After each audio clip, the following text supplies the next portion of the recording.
হৃদ গো বন্ধু একই দিনে ভেঙ্গো না, একই দিনে।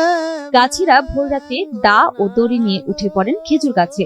নিপুণ হাতে চাছা ছোলা করে বসিয়ে দেন বাঁশের তৈরি নল, যার মাধ্যমে ফোটায় ফোটায় নামতে থাকে খেজুরের রস। স্থানীয় সূত্র জানায়, নারগুনের মোহন ইক্ষু খামার সুগার মিলের উদ্যোগে প্রায় ১৫০০ খেজুর গাছ লাগানো হয়। অযত্নের কারণে অনেক গাছ নষ্ট হলেও এখনো টিকে আছে প্রায় ৭০০ গাছ, যার থেকে রস সংগ্রহে দিনরাত ব্যস্ত সময় কাটাচ্ছেন গাছিরা। ভোর থেকে সকাল ৭টা পর্যন্ত চলে রস সংগ্রহের কাজ। এরপর গুড় তৈরি করতে ঘন্টার পর ঘন্টা রস জ্বালাতে হয়। আবার বিকেলে নতুন করে গাছে বাঁধা হয় মাটির হাড়ি। আমরাই নাম্বার ওয়ান, আমরাই নাম্বার ওয়ান। নাম্বার ওয়ান হচ্ছে মেরিল পেট্রোলিয়াম জেলি। চুলাতে দিছি, আস্তে আস্তে জ্বালাইতে জ্বালাইতে এটা গুড় হবে। 3 ঘন্টার মতন জ্বালানো লাগে। 3 ঘন্টা জ্বালাইলে এটা গুড় হয়ে যাবে। গাছিরা জানান, এখানের রস বেশ ঘন, স্বাদও ভিন্ন, তাই গুড় দ্রুত বিক্রি হয়ে যায়। তবে নারকুনির গুড় শুধু স্থানীয় বাজারই নয়, দেশের সীমানা পেরিয়ে বিদেশেও বিক্রি হচ্ছে। খাওয়া রস, কাঁচা রস আমরা বিক্রি দিচ্ছি, আর গুড় তৈরি করতেছি।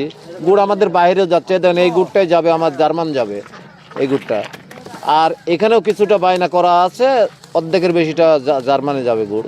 ওই লিকুইডটাও যাবে, আমার পাঠারিটাও যাবে, জার্মান যাবে গুড়। নারগুন খেজুর বাগান পর্যটকদের জন্য বেশ আকর্ষণীয়। প্রতিদিনই দেশের নানা প্রান্ত থেকে মানুষ আসছেন টাটকা রসের স্বাদ নিতে, গুড় কিনতে এবং প্রাকৃতিক সৌন্দর্য উপভোগ করতে। এখানে অনেক কুয়াশা হয়েছে, কিন্তু এখানে হচ্ছে খেজুরের বাগান, এটা রস খাইছি আমরা, খেতে অনেক মজা। আসলাম, আমি দেখলাম ভালো লাগলো। বিষয়টা হচ্ছে কারণ এখানে একেবারে নিজের গাছ আছে, গাছ থেকে সরাসরি রস নেওয়া হয়, একেবারে তাজা রস খাওয়া যায়, পাওয়া যায়, এবং এটার যে গুড়টা হয়, গুড়টা অথেন্টিক। রসটা অনেক ভালো ছিল। আবার গুড় কিভাবে তৈরি করে আমি কখনো দেখি নাই, ফার্স্ট টাইম দেখলাম গুড় কিভাবে তৈরি করে, অনেক ভালো লাগলো। আমরা সবাই আসি, উৎসবমুখর পরিবেশ, এখানে অনেক লোকজন, পরিবেশটা অনেক ভালো। সবাই আসতেছে, কেউ আসে বরিশাল থেকে, কেউ বা চিরিবন্দর থেকে, দিনাজপুর থেকে, কথা বললাম আসছে আর কি।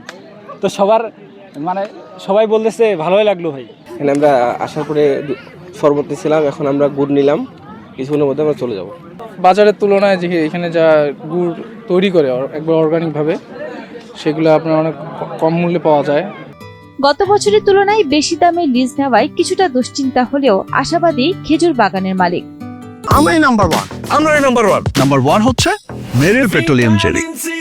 রেটের ব্যাপারটা গত বছরের তুলনায় এবার আমাদের একটু বিগ অ্যামাউন্ট দিয়ে বাগানটা নিতে হচ্ছে, সেদিক দিয়ে একটু টেনশনে আছি, জানি না কি হয়। তো ইনশাল্লাহ আশা করি আল্লাহ পোষায় দিবে।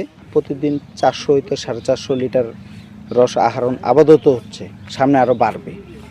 শীতের পরিমাণ যত বাড়বে তত রসের পরিমাণটাও বাড়ে। লিটার আমরা রস বিক্রি করতেছি 100 টাকা, 500 টাকা হাড়ি, ওখানে 5 লিটার প্লাস থাকে। নারগুন খেজুর বাগান ঠাকুরগাঁওয়ের ভবিষ্যৎ অর্থনীতিকেও বদলে দিতে পারে বলে বিশ্বাস সংশ্লিষ্টদের।